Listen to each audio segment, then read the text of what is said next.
What is going on, guys? Skull Rider here.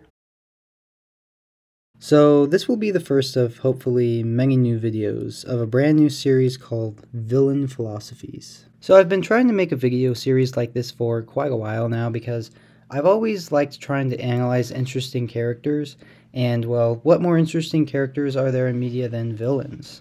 I mean, think about it. Most of the time the villains in movies or TV shows are people just like us. So it's always been really fascinating to me exactly what drove them into the person they've become, and what their justifications could possibly be for the horrendous acts they commit. Because more often than not, a well-written villain is under the impression that he or she is in the right, and for that reason he or she sees the crimes or horrendous acts they commit as necessary to achieving some kind of good. Now the first villain I want to look at in this series is Anton Chigurh from No Country for Old Men.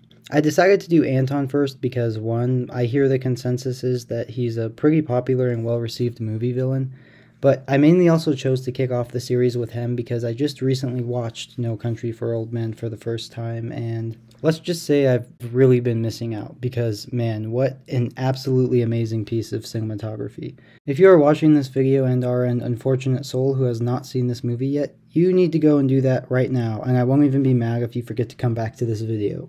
But anyway, let's get right into this. The Philosophy of Anton Chigurh.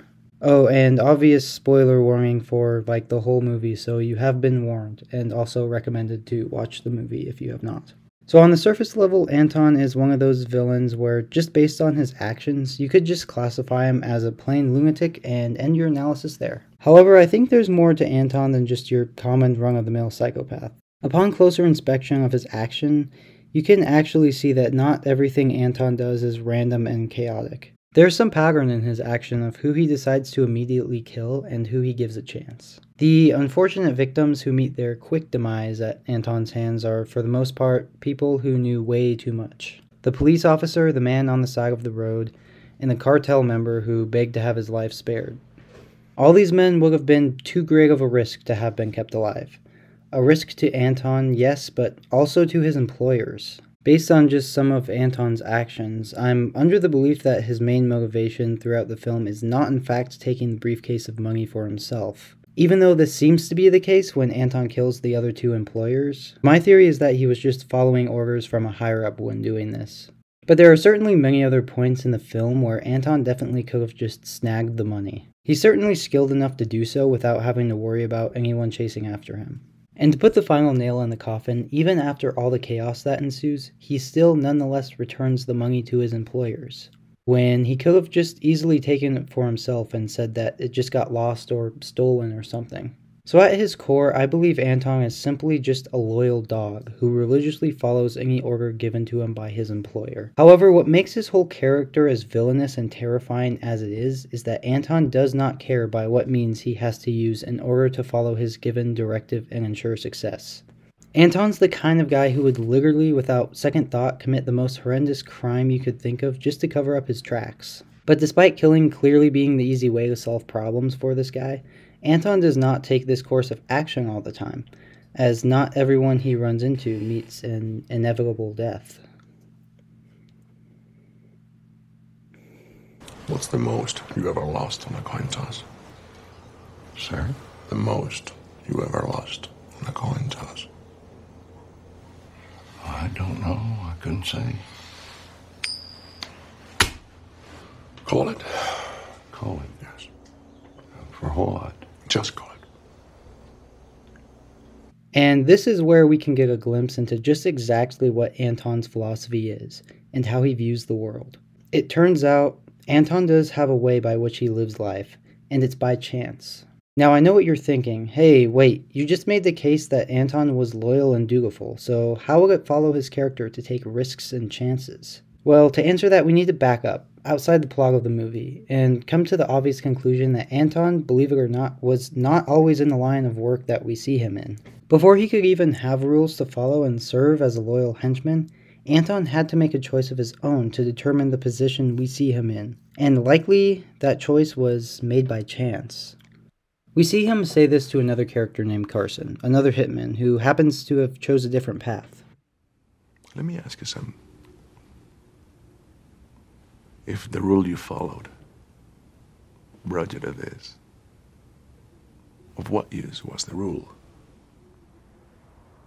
So it seems to be that Anton's rule of life is once you make a choice and place your bet, there's no going back, and even if you end up with a bad hand, you still have to follow what you sign up for.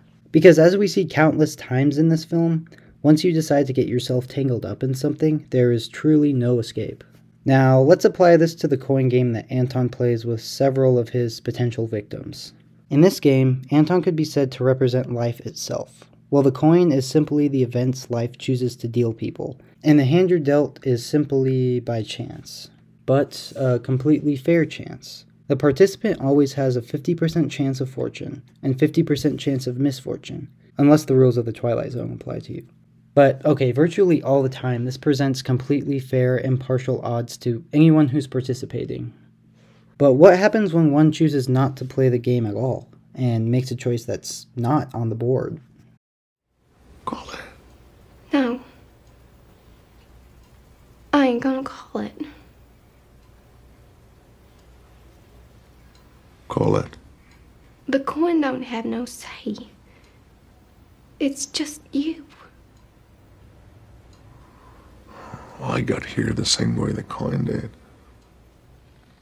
Because just the mere act of living and participating in life always involves taking a chance, in Anton's eyes, to not want to accept that reality means you simply can't live in it. If you don't want to play by these rules or think they're unfair somehow, then you're only asking to be met face to face with the only thing in life dealt with equal certainty to all: death. In this reality, no such justice exists, and in this movie we see time and time again how justice fails to be served. Even at the end of the movie, we see justice hang its hat and fail to solve any of the conflict presented in the film. Though, well, I guess this isn't the end because of Belle's dreams, but that's definitely a video for another time. Either way, conflict fails to get resolved and Anton gets away. However,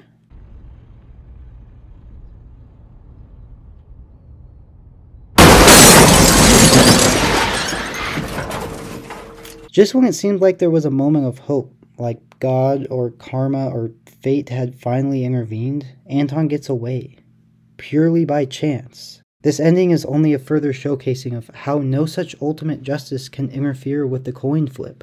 The hero eventually beating and overcoming the villain is just a product of mere chance, not inevitable justice or karma. But Anton's luck eventually had to run out, right? Perhaps, but this also implies the luck of characters we're rooting for, such as Belle and Moss, also equally have the same chance of losing. Anton's philosophy at its core is extremely dark, because it leaves absolutely no room for human emotion, desire, or satisfaction. Because in such a world as Anton's, the only entity that gets a say in anything at all is not tied to any such man-made law or morality, or just God to save the repentant and punish the wicked.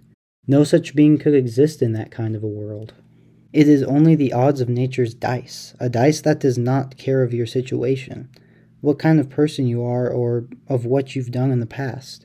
A dice outside of all human affairs and partial to no one.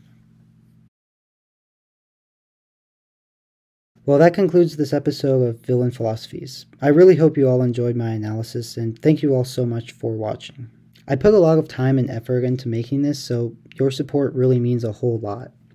As always, let me know your feedback in the comments, things you like, or suggestions with things I can do better. I will see you all in the next one. Have a great and blessed day, everyone.